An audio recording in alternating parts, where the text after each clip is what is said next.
Welcome to the program. Shortly, I'll be talking to New Zealand's Foreign Minister about COVID-19, travel bubbles, China and the Pacific. But first, the consumer watchdog today raised fresh concerns about tech giant Google's digital advertising dominance, vowing to pursue its potential misuse of market power. A high-stakes push by the federal government to force tech giants to pay for news content is already under an international spotlight, with Google threatening to remove its search engine from Australia altogether. Hannah Sinclair and producer Raveen Hunjan explain.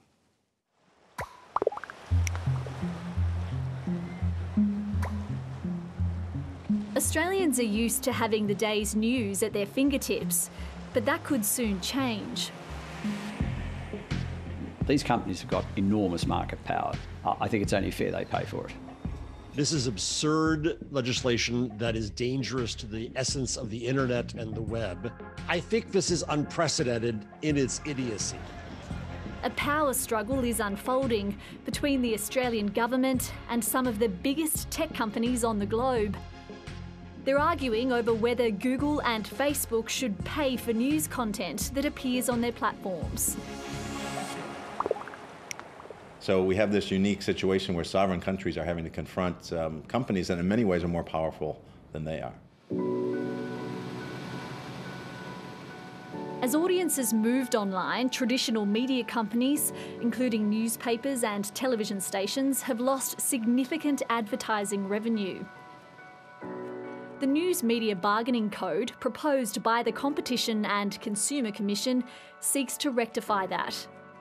There clearly is an imbalance in bargaining power, and so that's the purpose of the code, to facilitate commercial negotiations so that the value of what news media businesses and journalists provide to Google and Facebook can be appropriately recognised and compensated. The digital platforms argue it's media companies which benefit from the traffic directed to their sites. Late last year, Facebook said it would stop all news content being shared on its platform if the code goes ahead. We now welcome representatives from Google. Thank you for appearing before the committee today. At a Senate showdown last week, Google threatened to remove its search engine altogether. If this version of the code were to become law, it would give us no real choice but to stop making Google search available in Australia. You're going to pull out of every market, are you?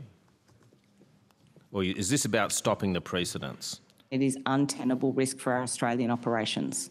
How do you justify that in the public interest? The only rational decision is to withdraw the service. It is the last thing that we want to do. If media companies and digital platforms can't agree to a price for news content, an independent arbiter will decide. The tech giants say the proposed code is one-sided and leaves them open to unreasonable demands for compensation. Both Facebook and Google say they're willing to pay for news, but only through their own licensing programs.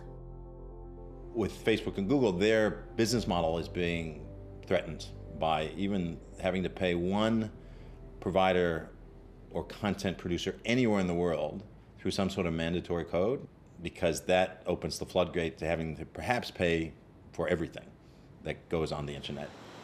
Stephen Shearer was the CEO of Facebook Australia and would like to see his former employer reined in. This isn't just about who makes how much money. This is about, we need a vibrant public interest, investigative, free journalism ecosystem in this country and in every democracy around the world. The ACCC says it expects lump sum payments to be made by tech companies for access to news instead of pays per click. News Corp, 9, 7, ABC and SBS could all be eligible for payments, but critics of the code fear it could endanger a free and open internet. This legislation is pure protectionism out of the brain of Rupert Murdoch to try to create a tax on his competitors. What's happening right now is the big old institutions are trying to throw fire on the flames and try to preserve what they used to do. In the media view of the world, there's a circle called media, and inside is print and broadcast and internet. Wrong. Journalism professor and Google defender Jeff Jarvis says the threats from big tech shouldn't be underestimated. If the Australian government pushes ahead with this, I think that they could well lose the internet to Australia. And then I think the political pressure from the populace, suddenly not able to get to their Google or their Facebook, will cause considerable strain on them politically. Other countries, such as Spain and France, have attempted similar regulation to varying degrees of success. While some observers believe the tech giant's assertive response in Australia could just be a negotiating tactic, neither side is blinking so far. Google and Facebook are being asked to do something they really don't want to do, which is pay for something they now get for free. It's totally up to Google and Facebook whether they follow up on those threats.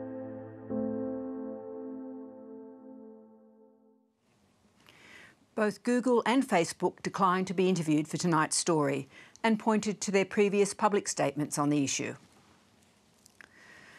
A new report has painted a sobering picture of more frequent extreme weather as the atmosphere continues to heat up. Shortly we'll be hearing from scientist Will Steffen, a former commissioner of the Climate Commission until it was disbanded by the Abbott government, who is the lead author of the report. But first, here's a snapshot of the findings. On January 4 last year, a suburb in Sydney's west was officially the hottest place on Earth.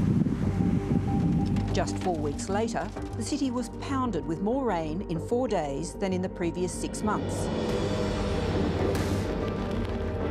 Australia has always been a country of extreme weather, but the Climate Council report finds the frequency of extreme weather events is increasing. And so is the cost of the damage, which has doubled since the 1970s and ran to $35 billion over the past decade. The report also says Australia probably crossed a tipping point in last summer's fires, which burned more than 20% of the country's forests.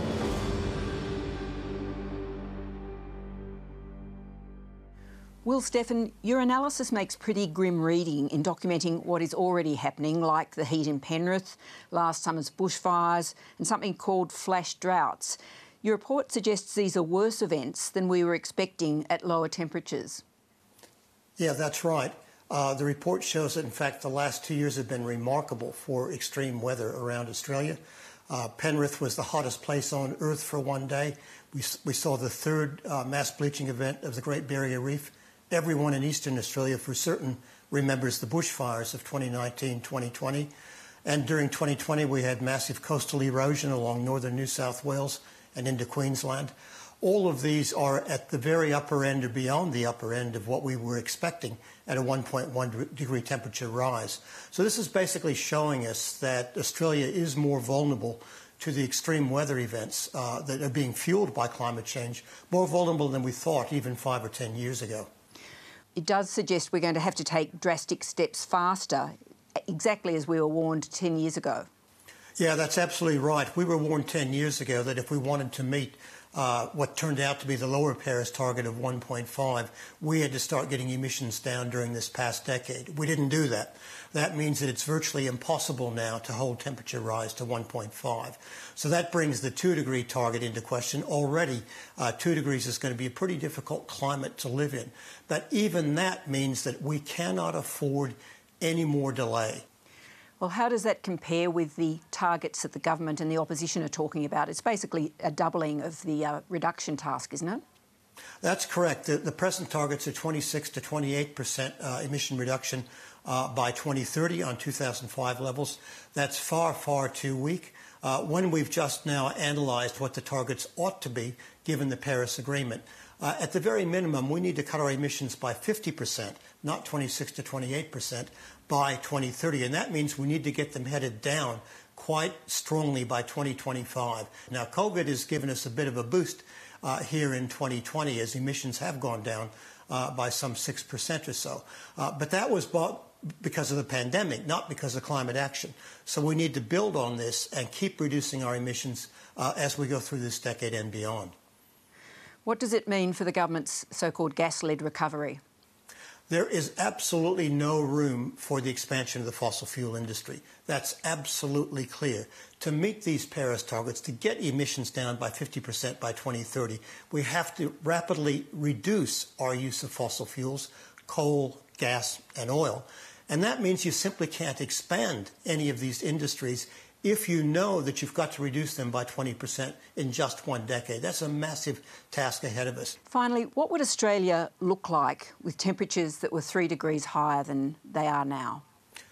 A 3-degree world is a pretty frightening one when you actually start looking at it in any detail. Extreme heat would be beyond anything we're experiencing now. A lot of what we call extreme heat, between 35 and 40, might be considered a cool day during a summer with a 3-degree temperature rise. The Great Barrier Reef would be gone. Forests would probably burn as soon as they grow back. In fact, we probably wouldn't have many forests. They would be converted to savannas or grasslands. The drought, the drying trend we're experiencing in the southwest and the southeast in our major agricultural zones is very likely to be much more severe. And that means we may become a food importer rather than exporter. It'll be really tough to grow the food that we need. When you think about it, this is a world where you can actually plausibly say a collapse scenario cannot be ruled out. This is going to be a really tough world just to live in, let alone survive in any sort of reasonable sense. A very depressing outlook, Will Stephen, but thanks for your time tonight. Thank you, Laura. Labor's frontbench reshuffle today has seen a significant change to the climate change and energy portfolio, with long-time spokesman Mark Butler being replaced by Chris Bowen. To unpack the significance of these changes, Phil Curry from the Australian Financial Review joined me from Canberra. Phil Curry, Anthony Albanese told us last night that he was going to undertake this reshuffle to better display Labor's priorities.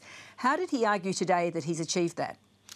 Laura, basically, he said this sharpens the shadow cabinet's focus on one thing, and that's job creation, which will be of paramount importance over the next 12 months or so until the next election as we emerge from COVID. So if you just treat that in isolation and not in the context of everything else that's happening in Labor, it does that quite well. If you remember, Albanese's one of his first speeches as leader was to recast climate change as not just an environmental measure but also a job creation measure.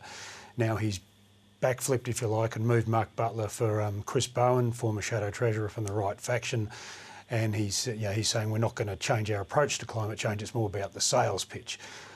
So that's quite important, and I think even bigger, if you like, is this behemoth of a portfolio given to Richard Marles, the deputy, this thing called National Reconstruction. Now that effectively gives Marles a roving brief. He's taken a bit of Tanya Plibersek's portfolio and also allows him to cut across Jim Chalmers as Shadow Treasurer as well. So that's put a few noses out of joint, but it does take Marles from the relatively sort of useless portfolio of defence in opposition and give him a front row role, if you like, in trying to win the election. Well, just in the context of the rumblings about his leadership, what sort of outcome will this be? A lot of people will be unhappy. Look, reshuffles always make people unhappy, Laura. Tony Abbott used to say, don't do them if you don't have to. It's not, it's not a bad bit of advice. So there's a degree of that in Labor. People who felt aggrieved. Some felt they'd been deliberately targeted. But I think ultimately it hasn't really changed much because Mr Albanese's detractors are still saying he has to lift his own performance if he's going to take us to the next election. Now, this may shore up things around him and give Labor that much needed shake-up and focus it needed, but at the end of the day, the opposition leader is a very important figure in an opposition, and I didn't really pick up a sense of joy or renewed confidence on the back of this today. And the very fact, Laura, that this announcement had to be brought forward by a couple of days because so much of it started to leak last night, again shows the inability to even control such a major announcement as this. Just points to things not being, really well inside Labor at the moment. Phil Curry, thanks for your time tonight. Pleasure. Our relationship with New Zealand is one of our closest, but there have been challenges. The most recent is the suspension of the so-called travel bubble following cases of community transmission involving a South African variant of the virus. For at least the next 72 hours, New Zealanders entering Australia will need to undergo hotel quarantine. This allows continuing protection of the people of Australia while the extent of the situation in New Zealand continues to be clarified. While Australia's relations with China keep plumbing new depths, New Zealand recently signed an updated free trade agreement, raising eyebrows in Canberra. New Zealand's Foreign Minister is Nanaia Mahuta, appointed last year. She's the first Maori woman to hold the post. Nanaia Mahuta, New Zealand received a top ranking in the world today for its management of the COVID outbreak, so congratulations on that. What's been the most important factor in your country's response? Well, it was really important that we took a go hard, go early response. We had one of the most severe lockdowns, a 4-week lockdown, and that had a significant impact on the way we were able to then initiate our response, which was about tracing and isolating. We had an elimination strategy that was fairly agile. We had to build up our testing capability, and we also had to have a great communication strategy because our effort required the team of 5 million New Zealanders to understand exactly what we were dealing with and our approach going forward. Prime Minister Ardern has expressed optimism that the bubble will open again soon, but has this episode given both countries reason to consider whether there are clear enough arrangements in place to maintain confidence in this corridor? Yes, I think there are clear enough arrangements. The salient lesson in this moment is to make sure that the communication of information in a timely manner helps decision making. I don't think anyone likes uncertainty. I am confident that all the conversations that have been had between Australia and New Zealand about travel between our two countries and the protocols that should be followed are very clear. It's important to follow those protocols. The New Zealand economy relies on international visitors even more than Australia does. How are you going to go about reopening your borders? I know that you've made some specific arrangements already for some international students to come back and for some seasonal farm workers to arrive. Yes, well, as I say, much of our consideration going forward in terms of the extent to which we open up travel and travel bubbles and open up the borders is largely reliant on our vaccination rollout. Yes, we do have similar challenges and opportunities of allowing international students back in. Seasonal workers from Pacific Island countries also back in. But we are being very measured in our approach. We are not being hurried, even though there are challenges for specific sectors. New Zealand has just signed an updated free trade agreement with China, and the timing of it has raised eyebrows in Canberra and Washington because New Zealand declined to sign a statement by allies, including Australia, condemning Beijing's latest crackdown in Hong Kong. Is that a reasonable connection to make?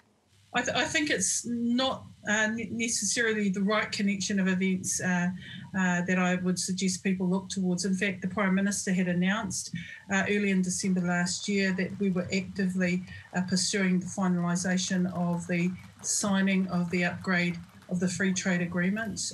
People will remember that we were the first to have a free trade agreement with China, and the upgrade actually puts us on par with what Australia had agreed in their own free trade agreement with China. Is China's growing assertiveness in the region a matter of concern for you? China is one of the big countries, big nations that have a significant influence worldwide, as is the US. So we are a small country in the bottom of the Pacific, mindful of our size and our ability to use our voice in areas where there is common interest amongst other communities with the same values as ours. We continue to express the issues of concern in relation to countries like China, and we continue to find a way where we may be able to work together. As I say, China has made some significant gains in the area of climate change. We've been able to sign the upgrade of our free trade agreement. We have a maturing relationship, and that means we are predictable, and China understands the issues that we will stand apart on. Your colleague, Trade Minister Damien O'Connor, suggested in an interview yesterday that Australia had mishandled its relationship with China, saying we should follow your country in speaking with a little bit more diplomacy. Do you agree with that?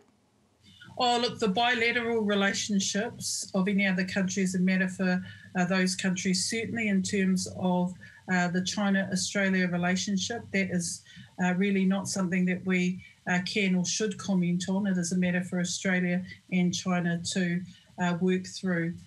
New Zealand has a major strategic interest in the Pacific. Are you concerned about the impact of China's Belt and Road Initiative deals that have been struck in the region? What I'm concerned about is that the Pacific not be used as a pawn in anybody else's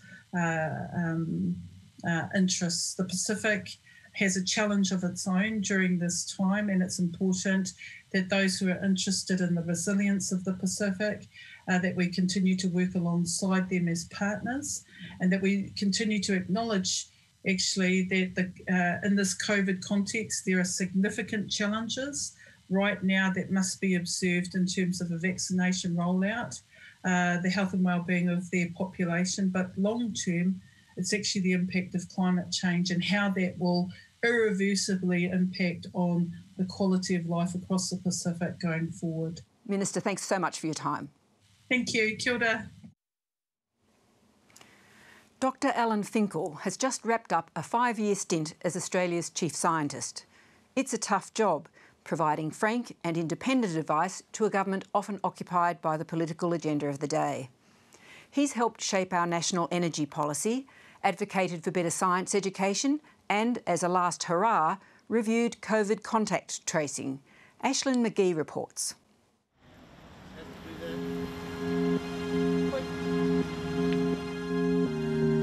Alan Finkel never wanted to be Australia's chief scientist.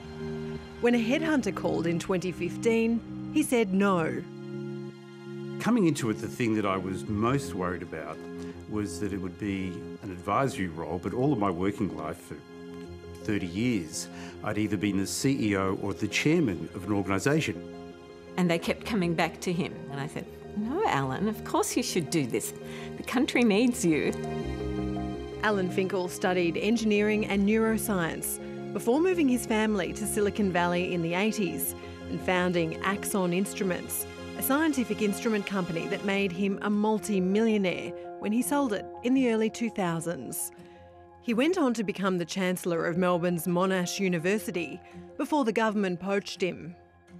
The role is fundamentally to advise the government on issues to do with science, technology and research. It's intrinsically high profile because it's probably the coolest title in the country. I also did have trepidation. I mean, I know how damaging the political limelight can be, so I was frightened for him. The limelight was more of a blowtorch. What Dr Finkel proposes as a clean energy target does not penalise coal. Parliament quickly reduced Dr Finkel's 2017 review of the energy market to just one question. What does a clean energy target mean for coal? It's effectively a tax on coal, and that's the last thing we want. Well, it's not a tax on coal. So will the government commit to working with Labor through the Finkel report? We've got to generate electricity at the lowest possible cost. So dim-witted is this bunch of left-wing ideologues opposite. So dim-witted are they, so utterly untutored in anything to do with engineering or science. Reports of the death of Finkel are greatly exaggerated.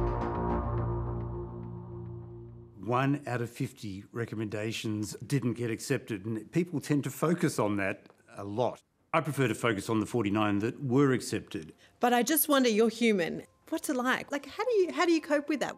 First of all, you said that I'm human. My wife says I'm more machine than man.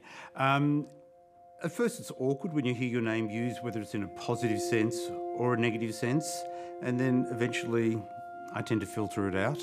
Thank you, Mr. Speaker. This is coal. Don't be afraid. Don't be scared. The Treasurer knows the rule on crops. It's coal. Climate and energy policies make and break Prime Ministers in this country. It's important to have an intelligent response, not a stupid one.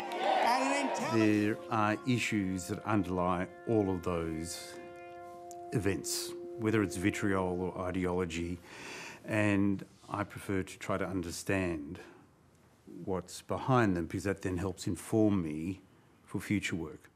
He has no real political leanings, and I think he's really depoliticised everything he's walked into and sought for real consensual politics.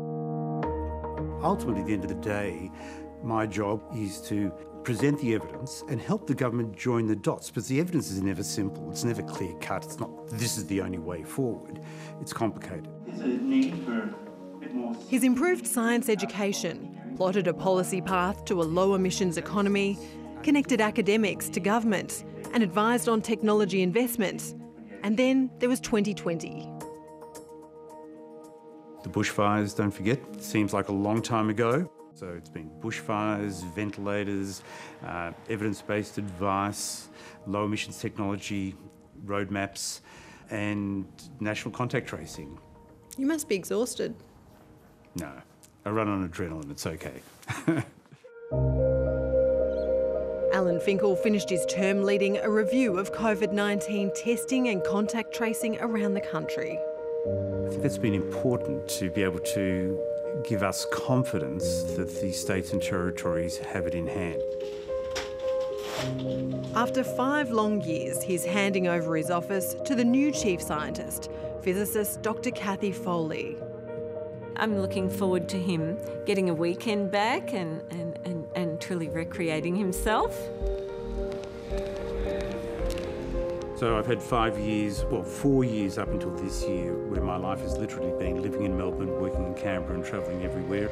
So leaving a couple of weeks ago for the last time was a little sad, but I'm used to change, I thrive on change.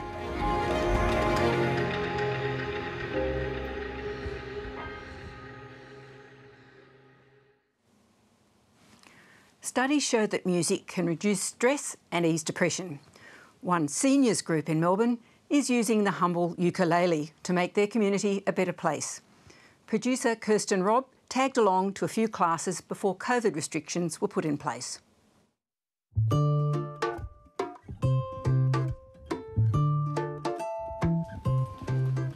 My name's Jennifer Keith.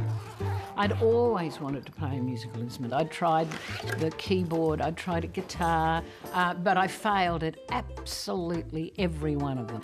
They were just too hard. We came to live in Pakenham and I knew nobody. I went to the local community centre, I'd met friends, it was great, and I wanted to give something back to them, asked them would they be interested if I started up a little ukulele class. Okay, we're going to start, and we're going to start with a lovely, easy one.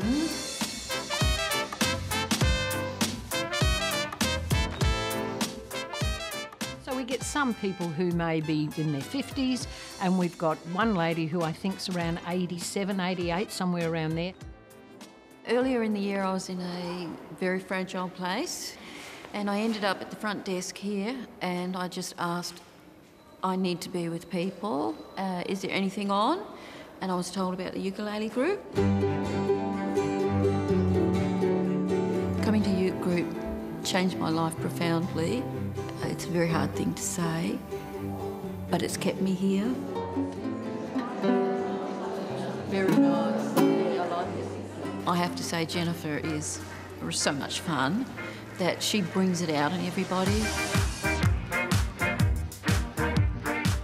I'm David, I'm Jennifer's husband. Well, Jennifer is the front person and obviously is showbiz obsessed. There's a free sausage sizzle. Whereas I set up all the equipment on the technical side as opposed to the showbiz side. All my cares and woes, here I go, singing low. She really is the Bette Midler of Pakenham. I keep thinking if I keep running fast enough, the Grim Reaper won't be able to tap me on the shoulder.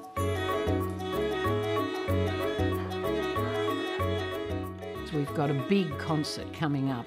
You know, the organisers will say to us, oh, we think there'll be 20, and you walk in and there's 5.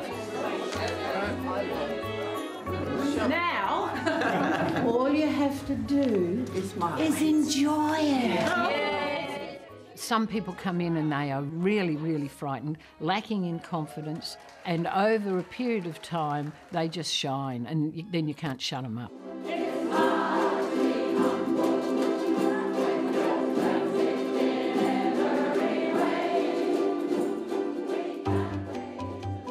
Because I have a brain injury, and trying to remember all the things that I was supposed to do and everything like that was really difficult.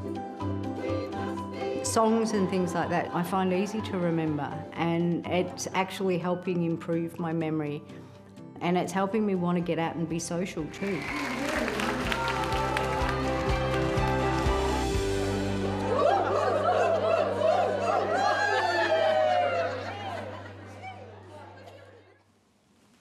Ukuleles. That's the program for tonight. Thanks for your company. Lee Sales will be back in the chair on Monday. Until next time, good night.